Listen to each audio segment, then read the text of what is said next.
যে এমপি সাহেব ফজরের নামাজের পরে এই যে আপনাদের নেহালপুরে মাঠে এসে এই যে ধান কাটা কর্মসূচি চালু করে গেল আজকে, এই বিষয়ে আসলে আপনি কি বলতে চান? আলহামদুলিল্লাহ, 16 নম্বর নেহালপুর ইউনিয়ন যে এসে আজকে আমাদের থানা আমির ওই এমপি মহোদয় খুব সুন্দর একটা উদ্যোগ। আমরা এইবারই না, সেই এমপি হওয়ার আগেও এই উদ্যোগে তিনি দরিদ্র মানুষের সাথে থাকা সবসময় তার একটা উদ্যোগই আলাদা।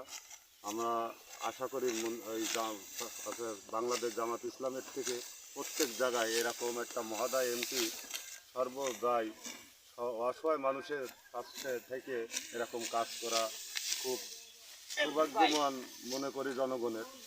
আর এমপি যিনি, সে আসলে একটা উদারতা মানসিকতা তার, যে অসহায় দরিদ্র মানুষের সাথে সকল সময় সে থাকে। আর তার জন্য